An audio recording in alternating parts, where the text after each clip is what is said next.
Hey, how's it going, man? Hey, good afternoon. How are you? Excellent, excellent. So, where are you coming from today? Yeah, at home or Yeah, I'm at my home office here in Sherwood Park, just outside. I just got a bunch of stuff on the wall, and yeah, just nice? my favorite zone. It's a great memory room for me. Very good, very How good. about you, Rob? I love. I'm at the office here and at the newspaper, and when I should be outside because it's the first great day of weather we've had in all That's year. that's what I heard. A couple people on Instagrams were outside the how do I pronounce it? Ovintiv Yep. event center. And I can't wait to see you. And they're telling me there's like plus 20 or more than plus 20 today. So that's good. Completely. Yeah, it's looking good for sure this week. Well, we'll jump right into it though. I mean, summer's here, kind Sure. of thing, and summer dates. We're coming out of a pandemic.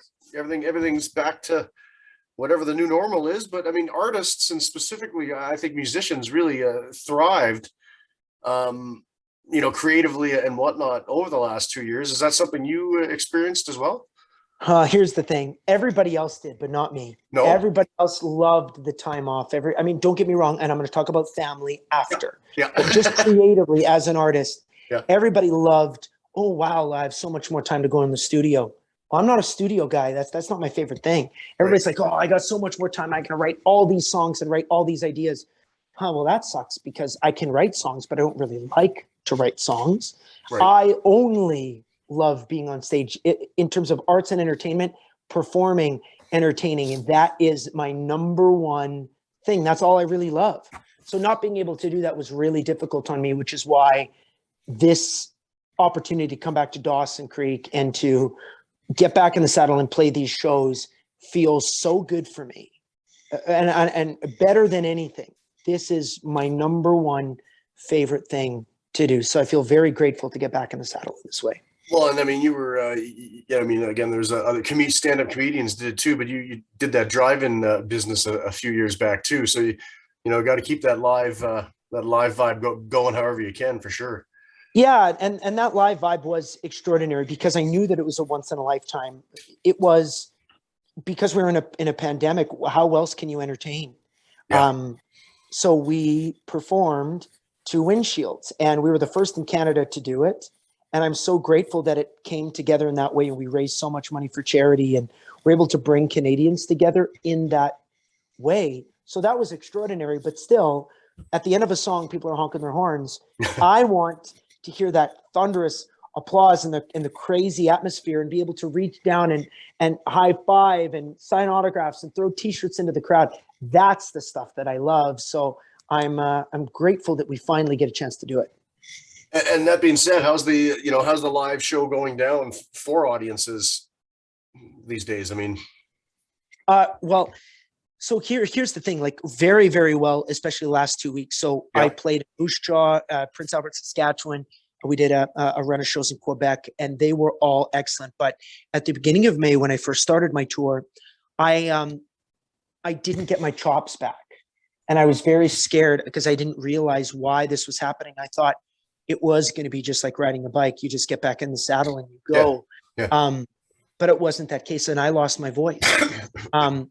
Gone. So I've got vocal nodes. I got nodules on my vocal cords right now. And so it's a very scary thing to be going through that. But I'm resting, drinking a lot more water, doing everything that I possibly can for the betterment of my vocal health. And I used to be that guy. I mean, and I still do. I look up to all the legends in country music who would smoke a pack a day and drink whiskey, like Johnny Cash and Merle Haggard. Like, those are the guys I wanted to be like. Yeah. But I Yeah. realized that I simply just can't. So because of that, I have to really take care of my vocals. But I'm going to be in really good shape come Dawson Creek. That's my plan.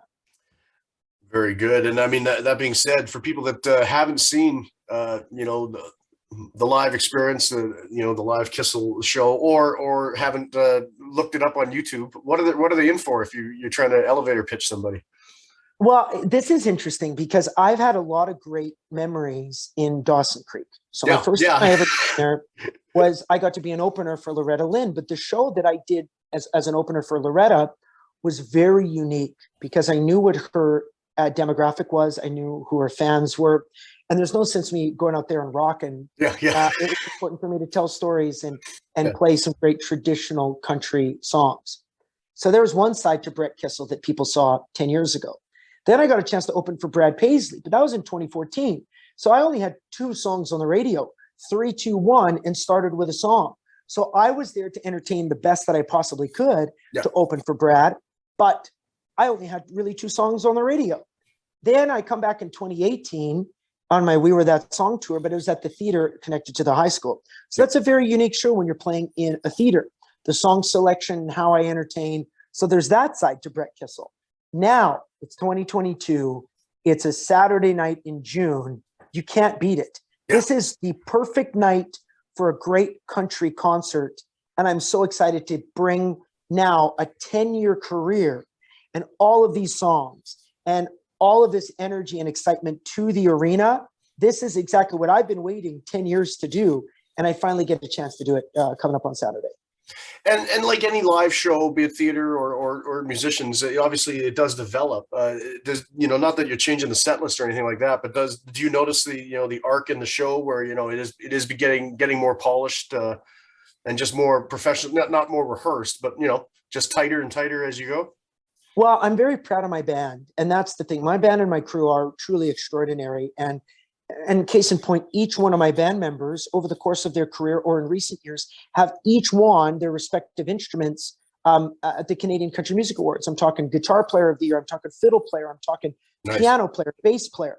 So I'm very grateful that I've got this extraordinary band where, yes, we have our set list, but we are able to, at the drop of a hat, change on the fly.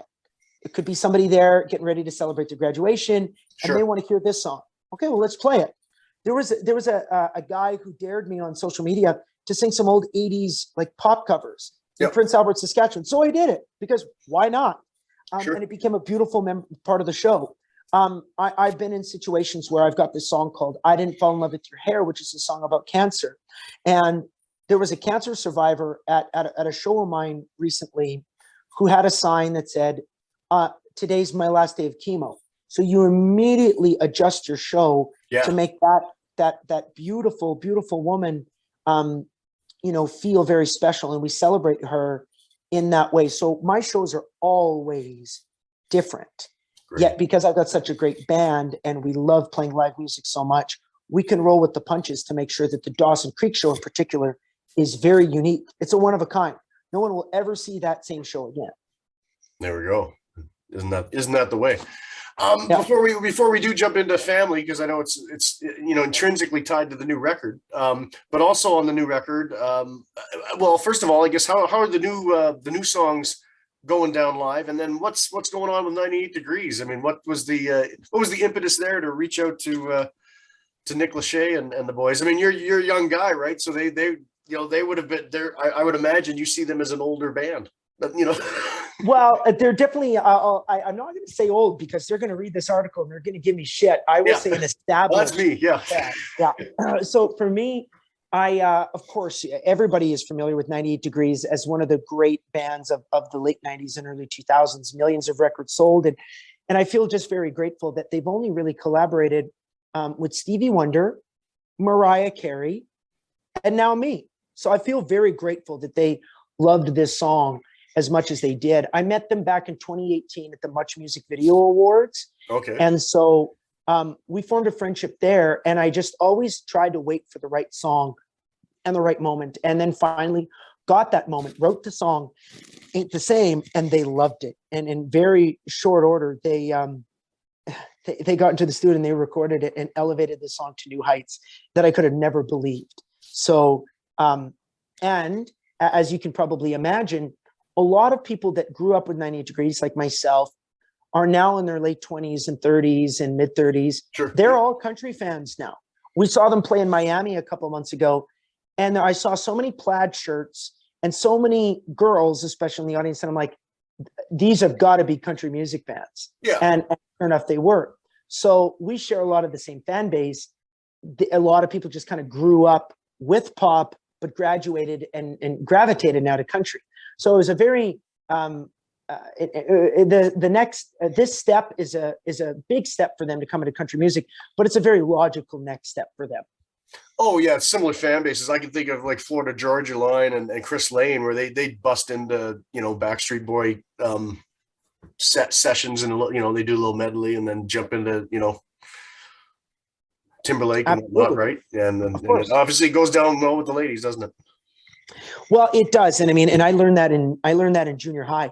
So I was lucky to learn firsthand how a well-placed 98 Degrees song, how it can really help out a young aspiring country singer in junior high.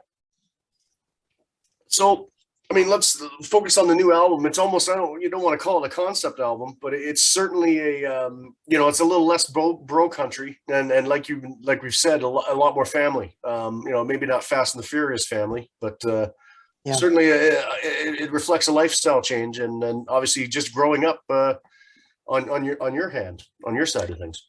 Yeah, I love my life. I love being able to, I grew up on a farm, and we still have that farm in our family. My wife and I, we bought the home place from my grandparents so it can last another generation. And I'm just so grateful that I was able to put out this record, because everyone says that, it's a piece of your heart and your soul is wrapped up in it. But it was kind of a do or die project for me, where this is what I really wanted to do. And I cared so little about commercial success. I just cared about true vulnerability, honesty, and a genuine quest that I was on to answer the question, what is life? What the hell is it really? What am I here to do? What are we all here to do? And so the song that changed my life was the one called Make a Life, Not a Living.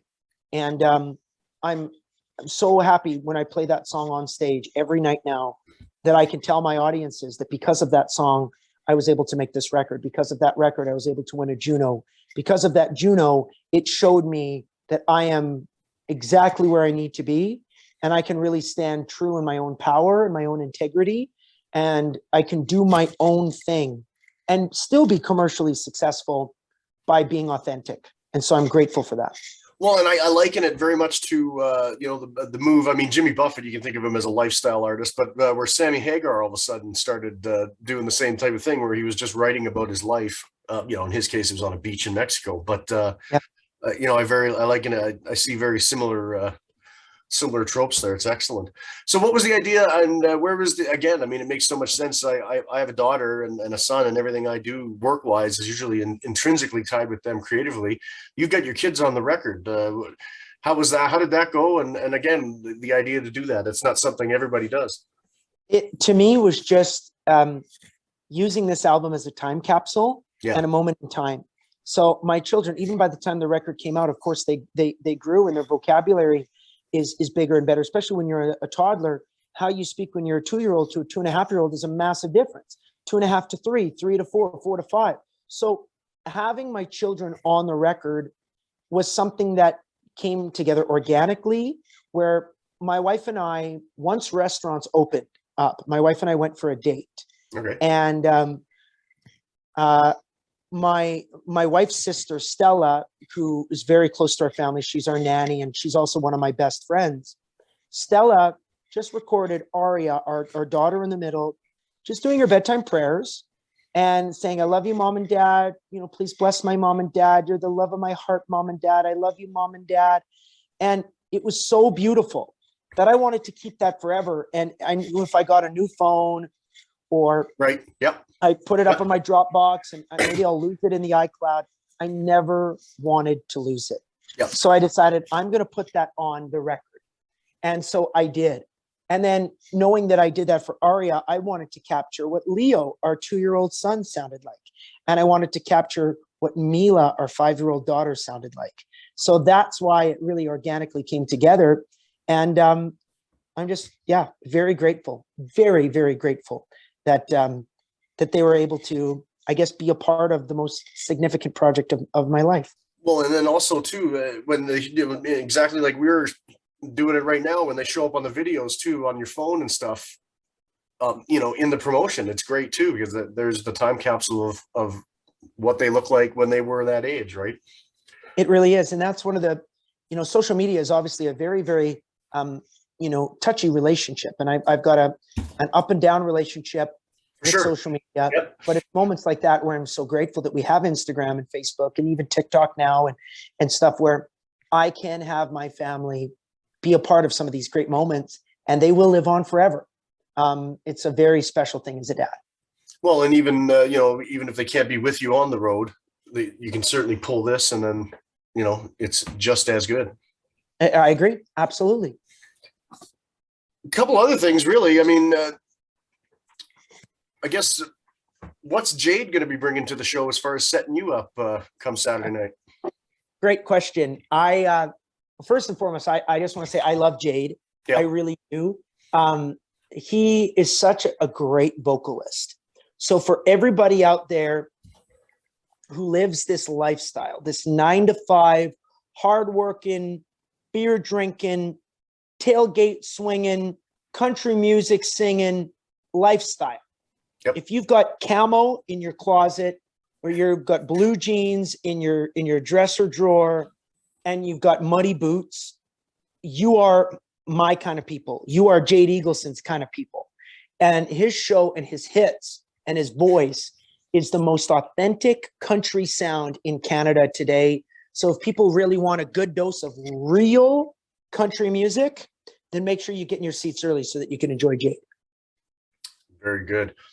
And I know you've got, you know, other shows out throughout the summer. You're going to be up in Prince George for Country Fest with a big lineup Yes. there. What else is going on for you professionally into the summer, into the fall?